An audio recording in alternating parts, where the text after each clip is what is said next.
आज हम बीएड प्रथम वर्ष में मुस्लिम कालीन शिक्षा की विशेषताओं पर नज़र डालेंगे, उनका अध्ययन करेंगे। जो हमारा कल का कुछ इसमें हमने पढ़ा है, परसों भी पढ़ा था हमने। कई दिन से हमारी मुस्लिम कालीन एजुकेशन चल रही थी और उसकी विशेषताएं चल रही थी, तो उन विशेषताओं में आज हम आगे बढ़ते हुए चलेंगे। सबसे पहले हमारा व्यक्तिगत संपर्क जो है, मुस्लिम कालीन जो शिक्षा थी वो व्यक्तिगत संपर्क पर आधारित थी। व्यक्तिगत संपर्क से क्या होता है, हमारी जो भी व्यक्तिगत समस्या होती है वो हम अपने अध्यापक से, टीचर से शेयर कर सकते हैं, उनके सामने वो प्रस्तुत कर सकते हैं, जिससे कि वो समस्या का समाधान बता सके, वो समस्या का निदान बता सके। तो मुस्लिम काल में क्योंकि छात्रावास की वहाँ पर व्यवस्था थी, बच्चे वहीं पर रहते थे, पढ़ने लिखने के बाद में भी वो उनका खाना पीना रहना सोना सब छात्रावास में था। तो उनकी कोई भी अपनी शिक्षा से संबंधित कोई समस्या हो सकती थी, उनकी कोई व्यक्तिगत समस्या हो सकती थी, उनकी कोई छात्रावास से संबंधित कोई समस्या हो सकती थी, तो वो अपने अध्यापक के पास में उसको शेयर करते थे, जिससे कि उसका समाधान निकल जाए। और अध्यापक लोगों को भी अगर ऐसा लगता था कि मुझे अपने बच्चों से मिलना है, उनसे मिल करके मैं उनको कुछ एक्स्ट्रा और ज्ञान देना चाहता हूँ, मैं उनको कुछ सामाजिक स्तर का कुछ ज्ञान देना चाहता हूँ कि हमें समाज में किस तरह से रहना चाहिए। क्योंकि शिक्षा का जो पाठ्यक्रम है, पाठ्यक्रम तो हम मदरसों में वैसे ही दे रहे हैं क्लासरूम में, लेकिन उससे अलग भी हम कुछ सामाजिक व्यवहार की कुछ बातें अगर बच्चों को बताना चाहते हैं व्यक्तिगत रूप से मिल करके, तो उसको वहाँ पर उसकी व्यवस्था बनाई गई थी। तो ये एक अच्छा एक व्यू है या एक अच्छा पॉइंट है शिक्षा प्रणाली का कि छात्र और अध्यापक जो है वो दोनों एक दूसरे के संपर्क में थे, व्यक्तिगत संपर्क में थे। व्यक्तिगत संपर्क से में आकर के व्यक्ति का जो हेजिटेशन होता है वो हट जाता है, वो झिझक हट जाती है, उसका कॉन्फिडेंस लेवल जो है, उसका आत्मविश्वास जो है वो बढ़ जाता है ना। तो ये भी एक विशेषता मान सकते हैं। नंबर 2 पर कक्षा नई की पद्धति यहाँ पर भी मौजूद है और बौद्ध काल में ये स्टार्ट हो गई थी कक्षा नई की पद्धति। लेकिन कक्षा नई की पद्धति आज की जो मॉनिटरिंग सिस्टम जिसको बोलते हैं, मॉनिटर बनाना, क्लास का किसी भी छात्र को मॉनिटर बनाना, अब ये वर्तमान में चल रहा है।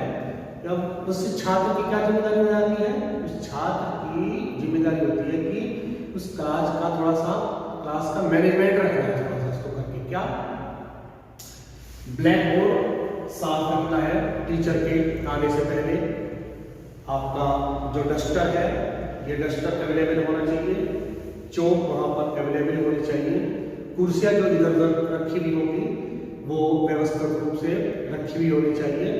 और क्या हो जाता है, क्योंकि उस छात्र को मॉनिटर बनाया जाता है जो क्लास में थोड़ा सा जीनियस लगता है, प्रतिभाशाली होता है ना, तो हो उससे और क्या अपेक्षा की जाती है छात्र से, उससे यह अपेक्षा की जाती है कि अगर कोई क्लास टीचर के बिना अनुपस्थित है, खाली है, टीचर कोई उपस्थित है क्लास में लेक्चर देने के लिए नहीं आ पाया किसी कारण से, तो वो छात्र जो है, जो और छात्र है, उन छात्रों को थोड़ा सा व्यवस्थित करके उनको थोड़ा सा पढ़ाने की कोशिश करें, उनको कुछ बताने की कोशिश करें, अर्थात वो टाइम पीरियड कंज्यूम करें जिससे बराबर वाली जो क्लास है उसको दिक्कत ना आए, परेशानी ना आए। क्योंकि खाली क्लास में जो है बच्चे उधम मचाएंगे तो उधम वाली स्थिति ना आए। तो ये कक्षा नई की पद्धति बौद्ध काल में भी इसका श्रेय है, विकसित हुई है, वहीं पर वहीं इसका जन्म हुआ है और धीरे धीरे वहां से चलती हुई फिर ये कक्षा नई की पद्धति मुस्लिम कालीन एजुकेशन में भी ये समावेश जिसका किया गया है, इसका समावेश किया गया है। नेक्स्ट आता है वहां पर छात्रावास की सुविधा भी थी, हॉस्टल की सुविधा थी। अभी भी वर्तमान में हम देखते हैं बहुत से कॉलेज जो है या महाविद्यालय है या हमारे प्राइमरी स्तर के जो जैसे NVS के यहाँ पे नवोदय विद्यालय है आपके ना, ये आपके छात्रावास है इनमें आपके, तो कुछ आपकी यूनिवर्सिटी भी होती है इस तरह की, कुछ आपके महाविद्यालय भी होते हैं। तो उनमें क्या सुविधा होती है कि जो दूर दराज के बच्चे होते हैं, जो डेली अप डाउन अपने घर से नहीं कर सकते हैं, वो उन छात्रावास में रह सकते हैं, उनके लिए वो सुविधा बनाई गई है ना? लेकिन वहां पर भी ये सुविधा है और निःशुल्क सुविधा है। आज तो जो है उसका पैसा लिया जाता है उस छात्रावास का, बट उस जमाने में जो है निःशुल्क व्यवस्था थी छात्रावास की। वहां पर वो 2 टाइम का उनको खाना मिलता था, 2 टाइम का पेय पदार्थ जो है सुबह शाम का, चाय दूध मट्ठा जो भी उस जमाने में होता होगा, है ना, वो उनको दी जाती थी और दोनों टाइम का खाना दिया जाता था। उनके रहने की, सोने की व्यवस्था, उनके कोई अगर बीमारी वगैरह हो जाती है, उनके दवाई की व्यवस्था, वो सब छात्रावास में ही होती थी। देखिए अब ये सारी चीजें निःशुल्क हो रही है, तो मैनेज किस तरह से होगा, ये इसकी व्यवस्था कैसे बनेगी, क्योंकि हर चीज में पैसा लगता है। तो मैंने आपको पहले भी बताया था कि इन मकतब और मदरसों को कुछ मुस्लिम जो शासक थे उन्होंने अपने राज्यों में खोल रखा था। तो जिन जिन राज्यों में ये खोले गए थे, तो वहां के, वैसे तो शासक तो पूरे देश का एक था, बट कुछ रियासतें होती थी, उसमें रियासतदार उनको बनाया जाता था। तो वो रियासतदार जो थे उनको अपने अपने मदरसों को पैसा देते थे, धन संपत्ति देते थे, उनको जागीरें देते थे, दान में जागीरें देते थे, उनको गांव के गांव दे देते थे। तो उन गांव से, उनमें खेती होती थी, उन खेती से जो भी आपकी फसलें उगती थी, उन फसलों से वहां का जो है खान पीने की व्यवस्था थी, उसका उस समस्या का समाधान निकलता था। और जो अगर बच जाती थी तो उसको बेच करके वहां से पैसा भी आता था। और वो राजा लोग जो थे वहाँ उन छात्रावासों को या उन मकतब मदरसों को पैसा दे देते थे, जिससे जो पीजी लोग वहाँ पर पढ़ा रहे हैं उनकी जो सैलरी है उनका खर्चा उठ सके, है ना। तो बहुत अच्छी सुविधा भी थी वहाँ पर कि जो दूर दराज के बालक आए हुए थे, पूरे भारत के जो बालक थे, कुछ विशेषतः हमारे मदरसे होते थे जो विशेष शिक्षा के लिए ख्याति प्राप्त थे, जैसे आपका लखनऊ हो गया, जैसे आपका आगरा का हो गया, सियालकोट का हो गया, मुर्शिदाबाद का मदरसा हो गया, दिल्ली का मदरसा हो गया, है ना, लाहौर का मदरसा हो गया। तो उनमें विशेष प्रकार की शिक्षा दी जाती थी। तो वो शिक्षा जो उनके आसपास के मदरसों में नहीं होती थी, तो उसको लेने के लिए वो उस मदरसे में जाते थे। तो उनसे वो काफी दूर होता था उनके घर से, तो इसलिए वो वहां रहते थे। तो ये भी एक अच्छी सुविधा दी गई थी इस शिक्षा में। नेक्स्ट आता है गुरु शिष्य संबंध। गुरु शिष्य संबंध की अगर हम बात करें तो ये हम आपके वैदिक काल सीरीज को लेकर के चल रहे हैं। वैदिक काल में गुरु शिष्य संबंध और बौद्ध काल में गुरु शिष्य संबंध पिता पुत्र के समान माने गए हैं, पवित्र माने गए हैं, मधुर माने गए हैं। यहाँ पर उतना तो सम्मान नहीं है, पिता पुत्र वाली स्थिति तो यहाँ पर नहीं है, लेकिन फिर भी छात्र जो थे वो अपने टीचर्स को सम्मान देते थे, है ना। उसको उस्ताद बोला गया है, जो टीचर्स वहां पर गुरु है, यहाँ पर उसको उस्ताद बोला गया है। जो वहां पर शिष्य छात्र है, यहाँ पर उसको शागिर्द बोला गया है। तो जो शागिर्द होते थे वो अपने उस्ताद को सम्मान देते थे, लेकिन उतना सम्मान जो पिता पुत्र के समान होता है वो उसमें कुछ गिरावट यहाँ पर दिखाई दे रही है। कुछ उसमें किताबों में जो हमने पढ़ा है उसमें देखने को मिला है कि 1-2 राजकुमारों ने अपने जो टीचर्स थे उनकी इंसल्ट की है, बेइज्जती की है। तो कुछ छुटपुट घटनाएं इस तरीके में देखने को मिली है, लेकिन फिर भी वो एक अच्छा वहां पर उसको मेंटेन किया हुआ था गुरु शिष्य संबंध को। गुरु जो है अपने छात्रों की जो समस्या थी उसका समाधान निकालने की पूरी कोशिश करते थे, और शिष्य जो थे वो अपने बालकों की, उनके अपने टीचर्स की आज्ञाओं का पालन करते थे ना। उनके जो रूल रेगुलेशन बनाए हुए थे उनका पालन करते थे, और जो वो पाठ देते थे, जो पढ़ाई करवाते थे, उसको वो ध्यानपूर्वक सुनते थे, और सुनने के बाद में उसको वो याद भी करते थे, ताकि जो है अगले दिन अगर हमें सुना जाएगा, कुछ पूछा जाएगा तो हम उसको बता दें। तो एक गुरु शिष्य संबंध अच्छे वहां पर है, मधुर है, वहां पर पवित्र है वहां पर भी। नेक्स्ट आता है शिक्षा का प्रशासन एवं वित्त व्यवस्था। शिक्षा का प्रशासन कैसा था और वित्त व्यवस्था कैसी थी, है ना। प्रशासन देखिए, जैसे आजकल विद्यालयों में प्रशासनिक अधिकारी होता है, एक प्रशासनिक भवन होता है, उसमें कुछ अधिकारी लोग होते हैं, उसमें कुछ कर्मचारी लोग होते हैं, वो पूरे प्रशासन को देखते हैं। जो कॉलेज का जो एक्सटर्नल जो कार्य होता है वो प्रशासन का कार्य होता है कि कोई गैर सामाजिक तत्व जो है हमारे कॉलेज को कोई नुकसान ना पहुंचा दे। पढ़ाई से अलग, पढ़ाई तो टीचर्स के द्वारा होती है, पढ़ाई से अलग जो भी और हमारा कार्य होता था वो प्रशासन के अंतर्गत ही आता था। तो वहां पर कुछ प्रशासनिक अधिकारी जो है वो नियुक्त किए गए थे। जो बड़ा वो वहां पर मौलवी साहब या कारी साहब जो सबसे बड़े होते थे वो वहां पर प्रशासनिक अधिकारी होते थे, और उनके नीचे जो है कुछ छोटे छोटे कर्मचारी होते थे जो उस पूरी प्रशासन प्रक्रिया को जो है सुचारू रूप से चलाने की कोशिश करते थे। तो प्रशासन अच्छा चलता था, वहां पर कोई किसी किस्म की दिक्कत परेशानी नहीं आ रही थी। बाकी रही वित्त व्यवस्था की बात, वित्त व्यवस्था की अभी मैंने बताई है आपको कि शासकों का संरक्षण प्राप्त था, उनके संरक्षण में ही वो मदरसे खोले गए थे। तो वो उनको जागीरें देते थे, धन संपदा देते थे उनको चलाने के लिए, तो उसमें भी कोई दिक्कत वहां पर नहीं आती थी। तो वो सुचारू रूप से मदरसे उनके चल रहे थे। नेक्स्ट आता है इसमें स्त्री शिक्षा। देखिए स्त्री शिक्षा की अगर हम बात करें तो इस काल में स्त्री शिक्षा की वो जो एक आवश्यकता होनी चाहिए थी, या जो हमें स्त्री शिक्षा में एक प्रोग्रेस दिखाई देनी चाहिए थी, जैसे जैसे हम आगे बढ़ते हैं तो हमें प्रोग्रेस होती दिखाई देती है, तो प्रोग्रेस यहाँ पर दिखाई नहीं दे रही है। उसका एक कारण है यहाँ पर इनके समाज में पर्दा प्रथा पाई जाती है। मुस्लिम समाज में जो पर्दा प्रथा पाई जाती है, उस पर्दा प्रथा के कारण जो है जो प्राइमरी स्तर की हमारी जो शिक्षा थी वो तो वही गांव में जो मस्जिद होते थे उनसे अटैच होते थे, मतलब उनमें पूरी होती थी। तो वहां पर तो मिला जुला कर स्वरूप मिल रहा है देखने को, को एजुकेशन सह शिक्षा जिसको हम बोल सकते हैं। वहां पर लड़कियां भी, छोटी छोटी लड़कियां, छोटे छोटे बालक जो है बालिकाएं वहां पर साथ साथ पढ़ रहे हैं, है ना। वो तो जन सामान्य की शिक्षा वहां पर पूरी हो जाती है। लेकिन अगर हम उच्च स्तर की शिक्षा के बारे में करें, मदरसों की शिक्षा के बारे में हम करें, तो वहां पर हमें गिरावट महसूस दे रही है, एकदम से गिरावट महसूस दे रही है। क्यों?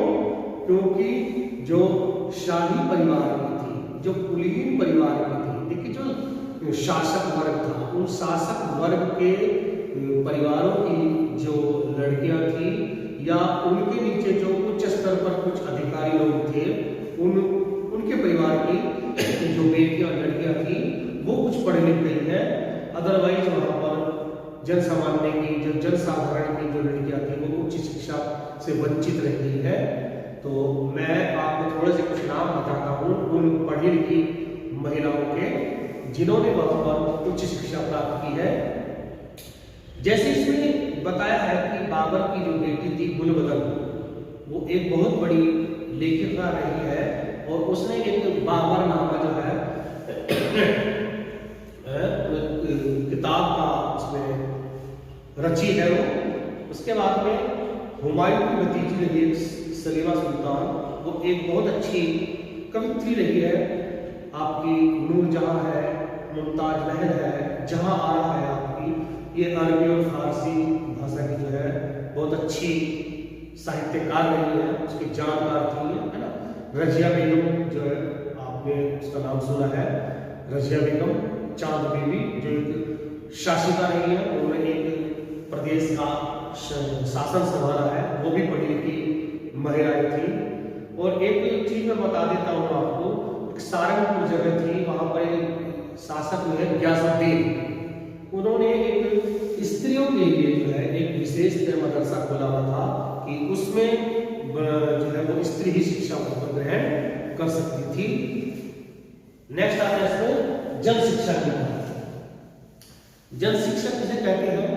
जन शिक्षा कहते हैं कि जिस राज्य में मदरसे खोले गए हैं उस राज्य के किसी भी धर्म, जाति, संप्रदाय, उनके चाहे बालक रहे हो चाहे बालिका रही हो, उनको, है ना, और उनकी रुचि, उनकी योग्यता, वो जिस विषय में पढ़ना चाहते हो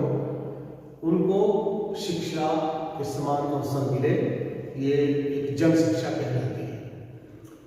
आज भी जन शिक्षा के लिए सरकार बहुत प्रयास कर रही है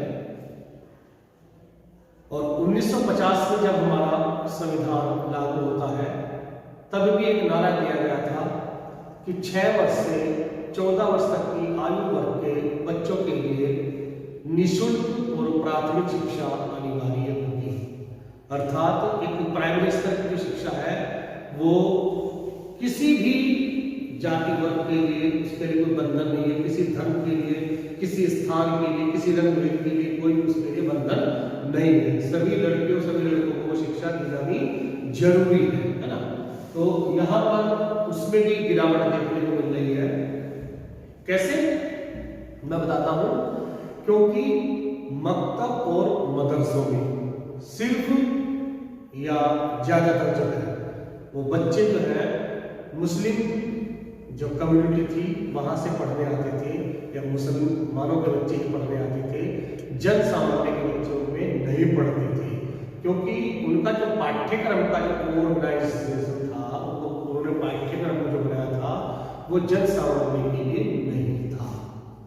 मुस्लिम साहित्य, कुरान आयतें, है ना, या चंद फकीरों की कहानियां, उपदेश, या जो पीर पैगंबर है उनकी कहानियां, भौतिक जो हम कह सकते हैं भौतिक साहित्य या भौतिक शिक्षा जिसको कह सकते हैं, वो तो सबके लिए हो सकती है, लेकिन उसको भी पढ़ना जरूरी था इन सब चीजों के साथ साथ। तो इसलिए जन सामान्य के वहां पर बच्चे या दूसरे धर्म के जो वहां पर बच्चे जो है वो पढ़ने के लिए नहीं आते थे। तो सिर्फ हम ये कह सकते हैं कि जन सामान्य की उचित प्रकार से वहां पर व्यवस्था नहीं की गई थी। नेक्स्ट आता है व्यावसायिक शिक्षा। व्यावसायिक शिक्षा किसे कहते हैं? विभिन्न प्रकार के व्यवसायों की शिक्षा देना। जैसे वर्तमान में हम देख रहे हैं हमारी एक टीचिंग वाली जो पोजीशन हमारी बीटीसी है, बीएड है, एमएड है, पीएचडी है, ये सब व्यावसायिक शिक्षा है आपकी।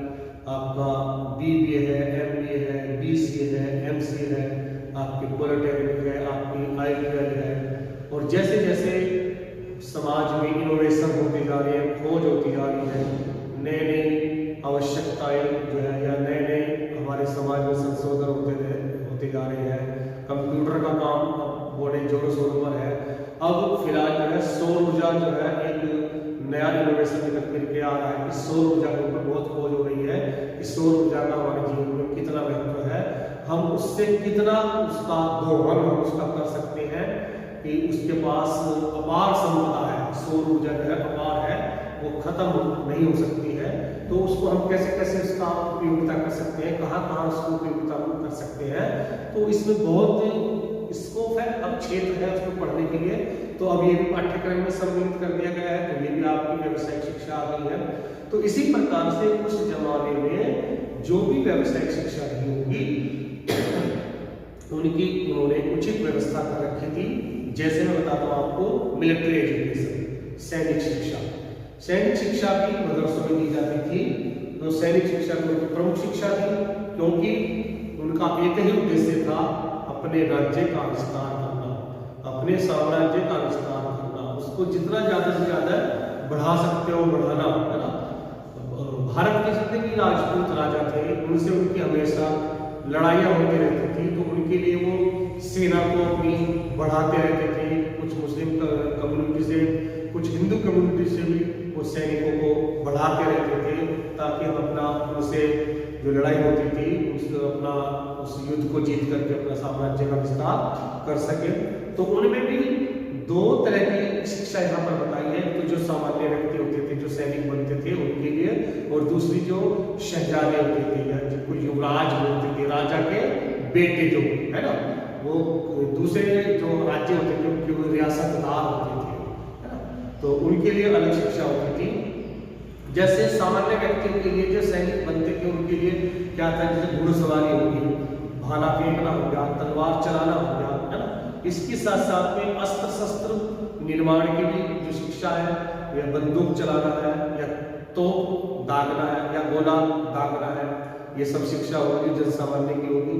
तो इस अगर शहजादों की बात करते हैं तो देखो ये जो मैंने बताई जन सामान्य की शिक्षा के साथ साथ उनको सैन्य संचालन करना भी आना चाहिए, यानी कि सेना का संचालन किस तरह से कर सकते हैं। सेनापति बनते थे, है ना, बड़े बड़े सेनापति बनते थे, तो सेना का संचालन घुड़सवारी से करेंगे, हाथी की सवारी से करेंगे। कई प्रकार की सेना होती थी, जल सेना भी होती थी और आपकी हाथी सेना होती थी, घोड़ों की सेना होती थी, पैदल की सेना होती थी, है ना।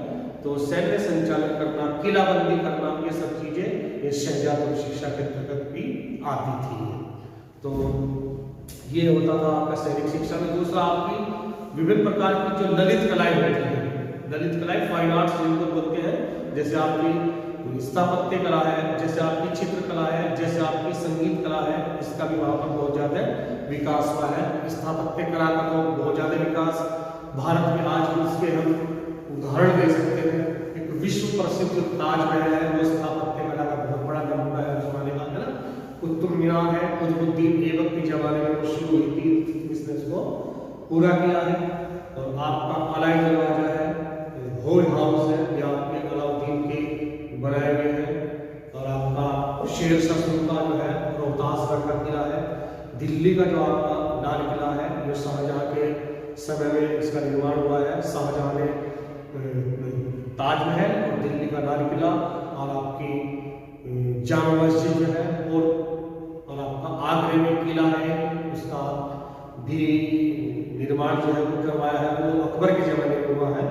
तो देख लीजिए आप आसपास की जितनी भी ये हमारी ऐतिहासिक इमारतें हैं, ये किले बने हुए हैं, तो और मस्जिद है, अटाला मस्जिद आपकी जौनपुर की, ये सारी उसी जमाने की बनी हुई है। तो स्थापत्य कला या भवन निर्माण कला जो है उस जमाने की बहुत ही बढ़िया व्यावसायिक शिक्षा की। संगीत कला है, संगीत कला में आपका अकबर का भी बहुत बड़ा योगदान रहा है। अकबर के दरबार में तो 9 रत्न रहते थे, उसमें संगीत के भी वहां पर टीचर्स थे। बैजू बाबा या तानसेन है आपका, उन्होंने उसको बहुत बड़ा प्रश्रय दिया हुआ था। और खुद अकबर भी जो एक वीणा वादक थे, नक्करा बजाने की उनके अंदर निपुणता थी, है ना। और आप देखते हैं चित्रकला, चित्रकला में आपका जहांगीर का नाम है, बहुत फेमस है। जहांगीर को अच्छी चित्रकला में अच्छा चित्रकला में उसको निपुणता प्राप्त थी, तो वो चित्रकला का बहुत ही अच्छा पारखी था। उसके संरक्षण में बहुत अच्छे चित्रकार जो हैं, जैसे मंसूर हो गया आपका, दसावन हो गया आपका, तो वो वहाँ पर रहते थे, उनको प्रश्रय मिला हुआ था, बहुत अच्छे वो चित्रकारी करते थे वहाँ पर। तो ये बस, और विभिन्न प्रकार की जो हस्तकला होती है, आपका जरी का काम है, हाथी दांत का काम है, चमड़े का काम है, लकड़ी का काम है, पर्दे का काम है, जूते बनाने का काम है, ये सब भारत की कलाकारी में आता है। और आपका औषधि शास्त्र का जो यूनानी औषधि होती थी, उसकी चिकित्सा की वो शिक्षा व्यवस्था उनके मदरसों में की थी। तो इस प्रकार से हमने इस व्यावसायिक शिक्षा के बारे में बताया है। और मैं आपको बताता हूं कि आज ये मुस्लिम कालीन शिक्षा की जो विशेषताएं चल रही थी, उन विशेषताओं को हमने पूरा कर लिया है। पूरा करने के बाद में अब हम अगले चैप्टर पे तो नहीं, लेकिन इस मुस्लिम